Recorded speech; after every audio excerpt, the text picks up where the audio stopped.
There really is nothing difficult about the act of staying true. And I have been very guilty of this myself, at least mentally overcomplicating this process, which I talk about a lot about on this channel, about staying true.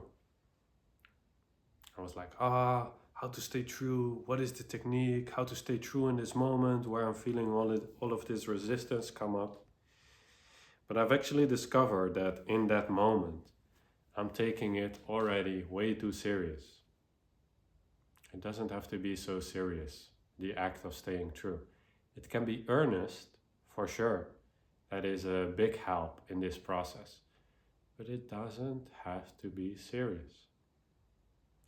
If you are watching this video, I'm just going to assume that you wish to stay true. And if you are not sure what that means,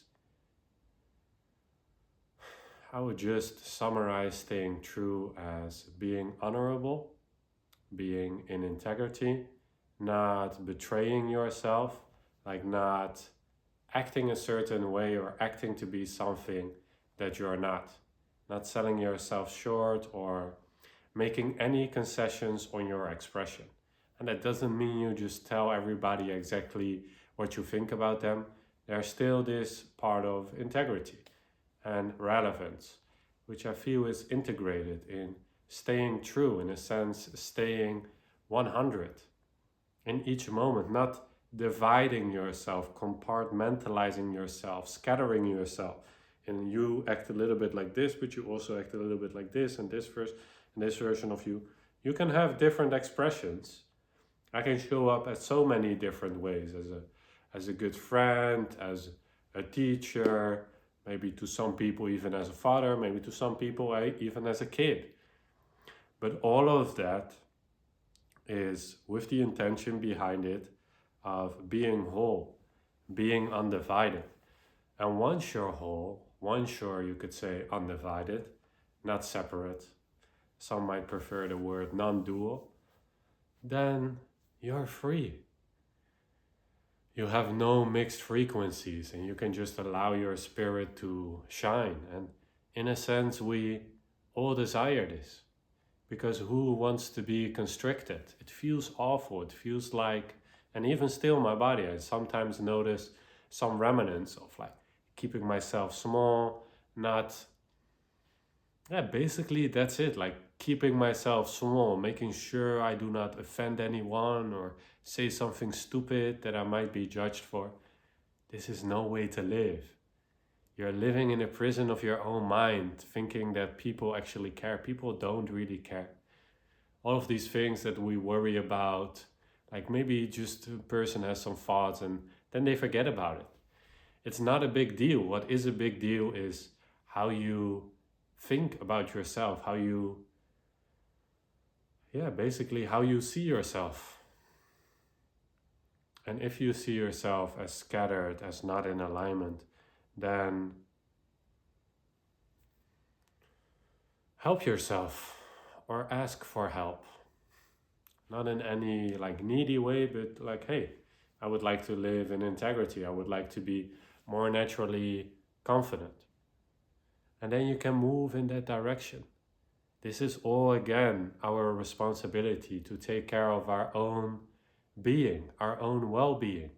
And it is so important that you take care of your own well-being, because when you take care of your own well-being, you become overflowing. You don't need all of these subconscious things from other people because you have taken care of yourself. You have taken care of your own well-being, and now you're available to help others because you are already being well. So why not share?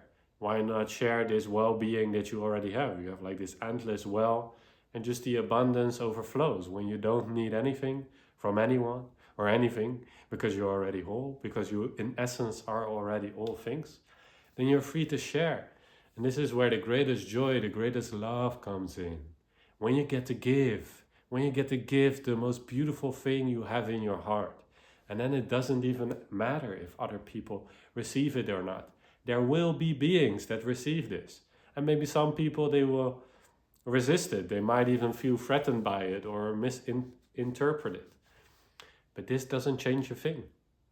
you can still abundantly give. I think this was a saying from the Buddha. If you give someone a gift and they do not accept it, to whom does the gift belong?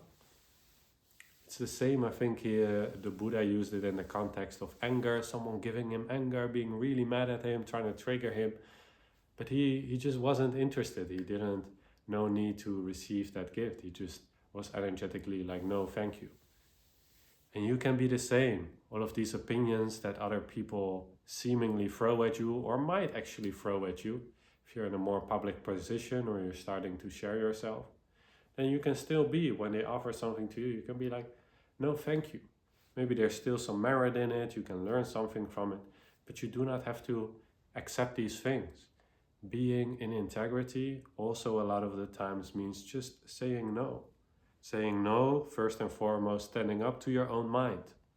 Saying no. No. We're not going that route. We're not going to doubt ourselves. We're not going to fear. We're not going to overthink. You can go ahead, mind. It's okay if you go, but I stay true. I keep it simple. I stay heart-centered, aka I stay in the center of my being. I take care of my well-being. I make sure that I am well-fed. I do my exercise. I have some nice friends to talk to, and if not, I reach out, look for new friends. Start taking care of yourself as if you were the one, as if you were the universe, as if you were that cherished creator. How would you treat, you could even say God, even if you don't believe in it, you could ask, how would you treat just life? Maybe that's the best word for it, or nature. How would you treat Mother Nature or life or Father Sky, whatever you want to come up with, but how would you treat that? Wouldn't you treat Mother Earth with the utmost respect? Wouldn't you treat the Creator or God or whatever higher intelligence you deem, wouldn't you take care of that in the best way that you could? Wouldn't you be supportive of that? Then why not be supportive of yourself? Since you eventually, not just you as a little part, even though that is part of the whole as well, but you in entirety are that nature, our life, our creation. So start taking care of that. Start taking care of life. Care about life. Actually care. For me, this was such a liberating insight to see that up until pretty recently, actually, I must say, I didn't really care about life at all. I was just like sort of, I didn't find it important enough, or it just wasn't clear to me that I really want to give my all to life. I really want to do my best without any performance anxiety. I really want to give this life my all. I really want to share whatever is inside of me. I just want to empty myself out in this world. Just give it all that I got. Leave no stone unturned. Give it to the max. Inspire other people as well to just be the best selves that they can be, to be their truest version.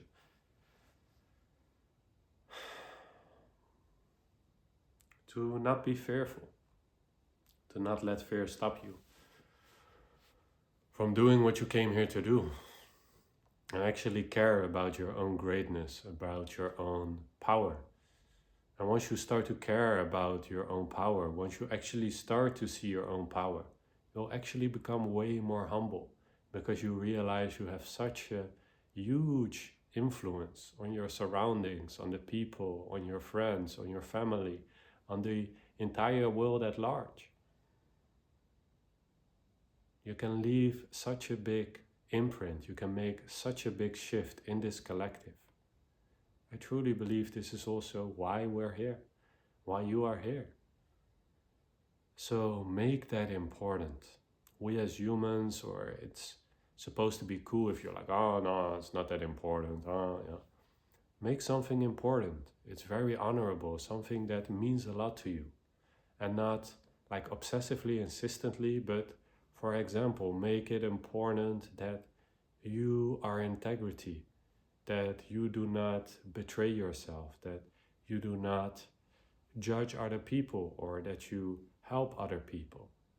Make that important, because when you make that important, when you prioritize it, when you commit to what is true for you, Everything else in the universe will start to revolve around that.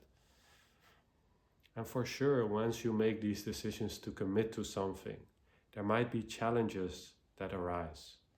But these are all part of your commitment to staying true to what is most important to you. So find that. What is important to you? What are you willing to die for? What are you willing to live for? What are you willing to face all your fears for? What are you willing to get out of your comfort zone for? What truly lights you up? What truly excites you? What truly brings you this fire, this passion that can just make you walk through walls and any obstacle? Let that be your North Star. Let that be your X. Let that be what you're devoted to, what you honor in every situation. And then your life will be a beautiful example of that.